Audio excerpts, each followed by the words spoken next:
Shalom saudaraku, kasih karunia dan damai sejahtera dari Allah Bapa kita dan dari Tuhan Yesus menyertai Anda sekalian. Kali ini saya akan memperkenalkan tentang ciri khas atau tanda dan lambang dari umat Kristen Mesianik. Semua ajaran dari agama Kristen Mesianik itu bersumber dari Alkitab dan dari hukum Allah. Maka atributnya pun juga sesuai dengan yang tertulis di Alkitab. Karena kedatangan Yesus bukan untuk menghapuskan hukum Taurat, jadi semuanya masih berlaku dan kita harus menaatinya. Atribut ini menjadi tanda dan lambang bagi umat Kristen Mesianik sebagai umat kepunyaan Allah. Ini tertulis di Matius 5 ayat 17 terjemahan firman Allah yang hidup. Janganlah salah paham mengenai kedatanganku. Aku datang bukan untuk menghapuskan hukum Musa dan pengajaran para nabi, melainkan untuk menggenapkannya. Tanda dan lambangnya adalah sebagai berikut. Pertama, memakai teflin, yaitu gelang dan ikat kepala dengan tulisan ayat di Ulangan 6 ayat 5. Kasihilah Tuhan Allahmu dengan segenap hatimu dan dengan segenap jiwamu dan dengan segenap kekuatanmu. Perintah ini juga tertulis di Ulangan 6 ayat 8. Haruslah juga engkau mengikatkannya sebagai tanda pada tanganmu dan haruslah itu menjadi lambang di dahimu. Yang kedua adalah di pintu gerbang dan pintu rumahnya terpasang mezuzah atau gulungan Torah. Ini tertulis di Ulangan 6 ayat 9. Dan haruslah engkau menuliskannya pada tiang pintu rumahmu dan pada pintu gerbangmu. Yang ketiga, setiap laki-laki harus memakai talit atau jubah doa atau kerudung dengan jumbai di keempat ujungnya saat beribadah. Ini tertulis di Bilangan 15 ayat 38 dan 40.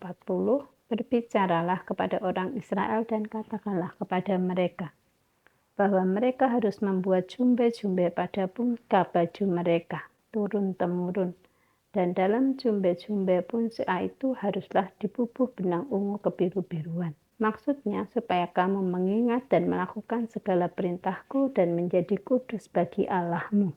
Yang keempat, perempuan memakai kerudung saat berdoa. Pemakaian tudung kepala sebagai hiasan kepala wanita adalah pengajaran para Rasul Kristus di Perjanjian Baru. Rasul Paulus menuliskan 4 hal penting tentang tudung kepala wanita atau kerudung itu, yaitu pertama, perempuan yang berdoa dengan kepala tidak bertudung menghina kepalanya. Ini tertulis di 1 Korintus 11 ayat 5. Tetapi tiap-tiap perempuan yang berdoa atau bernubuat dengan kepala yang tidak bertudung menghina kepalanya, sebab ia sama dengan perempuan yang dicukur rambutnya. Yang kedua, perempuan yang tidak mau memakai tudung kepala harus menggunting rambutnya. Ini tertulis di 1 Korintus 11 ayat 6. Sebab jika perempuan tidak mau menudungi kepalanya, maka haruslah ia juga menggunting rambutnya. Tetapi jika bagi perempuan adalah penghinaan bahwa rambutnya digunting atau dicukur, maka haruslah ia menudungi kepalanya. Yang ketiga, tidak patut perempuan berdoa kepada Allah dengan kepala tidak bertudung. Ini tertulis di 1 Korintus 11 ayat 13. Pertimbangkanlah sendiri, patutkah perempuan berdoa kepada Allah dengan kepala yang tidak bertudung? Yang keempat, perempuan harus memakai tudung kepala oleh karena malaikat. Ini tertulis di 1 Korintus 11 ayat 10. Sebab itu perempuan harus memakai tanda wibawa di kepalanya oleh karena para malaikat. Supaya lebih jelas arti dari ayat ini, saya juga mau berikan ayat yang sama dari terjemahan Alkitab Firman Allah yang hidup. Jadi wanita harus mengenakan tudung kepala sebagai tanda bahwa ia berada di bawah kekuasaan laki-laki. Dan segala malaikat yang melihatnya akan bersukacita mengenai hal itu. Maksud dari poin yang keempat ini adalah ketika seorang wanita memakai tudung kepala, maka itu tanda bahwa ia berada di bawah kekuasaan laki-laki atau sesuai perintah Allah. Dan itu membuat malaikat bersukacita. Malaikat itu bersukacita jika manusia mentaati perintah Allah. Agama Kristen Mesianik mewajibkan perempuan memakai tudung kepala atau kerudung saat beribadah. Tidak patut perempuan berdoa kepada Allah dengan kepala yang tidak bertudung. Itu ajaran di Alkitab. Lalu tanda atau ciri khas yang kelima dari umat Kristen Mesianik adalah hanya makan makanan halal. Mengapa tidak memakan makanan haram? Sebab itu semua kejijikan di hadapan Allah. Say no to babi. Meski banyak orang berkata itu lezat, tapi tidak di hadapan Allah. Saya mau berikan ayat-ayatnya di Alkitab tentang makanan haram. Ulangan 14 ayat 7. Tetapi inilah yang tidak boleh kamu makan dari antara yang memamah biak atau dari antara yang berbelah dan berselah kukunya. Unta, kelinci hutan, dan marmut. Karena semuanya itu memang memamah biak tetapi tidak berkuku belah. Haram semuanya itu bagimu. Ulangan 14 ayat 8. Juga babi hutan, karena memang berkuku belah tetapi tidak memamah biak. Haram itu bagimu. Daging binatang-binatang itu janganlah kamu makan dan janganlah kamu terkena bangkainya. Ulangan 14 ayat 10. Tetapi segala yang tidak bersirip atau bersisik janganlah kamu makan. Haram semuanya itu bagimu. Ulangan 14 ayat 19. Juga segala binatang mengeriap yang bersayap, itu pun haram bagimu, jangan dimakan.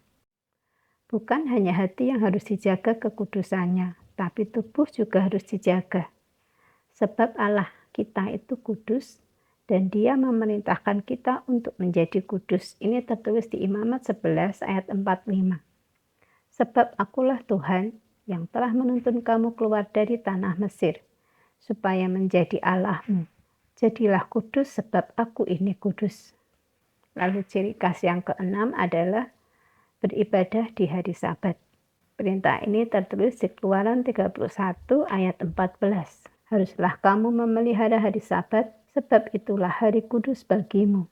Siapa yang melanggar kekudusan hari Sabat itu, pastilah ia dihukum mati. Sebab setiap orang yang melakukan pekerjaan pada hari itu, orang itu harus dilenyapkan dari antara bangsanya. Ciri khas yang ketujuh, setiap laki-laki harus disunat. Ini tertulis di Kejadian 17 ayat 12. Anak yang berumur 8 hari haruslah disunat, yakni setiap laki-laki di antara kamu turun-temurun, baik yang lahir di rumahmu maupun yang dibeli dengan uang dari salah seorang asing, tetapi tidak termasuk keturunanmu. Ini juga tertulis di Kejadian 17 ayat 14, yaitu, dan orang yang tidak disunat, yakni laki-laki yang tidak dikerat kulit katanya, maka orang itu harus dilenyapkan dari antara orang-orang sebangsanya. Ia telah mengingkari perjanjianku. Yang ketujuh, logo dari agama Kristen Mesianik adalah menorah, yang juga disebut kandil atau kaki dian. Menorah atau kandil atau kaki dian adalah 7 lampu atau pelita yang menerangi ruangan di bait suci. Seperti tertulis di Matius 14 ayat 15. Kamu adalah terang dunia. Kota yang terletak di atas gunung tidak mungkin tersembunyi. Lagi pula orang tidak menyalakan pelita lalu meletakkannya di bawah gantang, melainkan di atas kaki dian, sehingga menerangi semua orang di dalam rumah itu. Mari perhatikan nubuat akhir zaman di Yesaya 60 ayat 2 ini. Di tengah kegelapan bumi dan kekelaman yang menutupi bangsa-bangsa, mereka menginjak-injak hukum dan ketetapan Allah saat ini. Allah akan menerbitkan terang. Terang itu ditaruh di atas kaki dian atau menorah, yaitu ditaruh di agama Kristen Mesianik dengan logo menorah yang mengajarkan tentang hukum dan ketetapan Allah. Yesaya 60 ayat 2. Sebab sesungguhnya kegelapan menutupi bumi dan kekelaman menutupi bangsa-bangsa. Tetapi terang Tuhan terbit atasmu dan kemuliaannya menjadi nyata atasmu. Ingatlah ajaran Tuhan Yesus tentang 2 jalan di bumi, yaitu jalan sempit yang menuju kehidupan dan jalan lebar yang menuju kebinasaan. Kata Tuhan Yesus, banyak orang yang masuk ke jalan yang lebar menuju kebinasaan.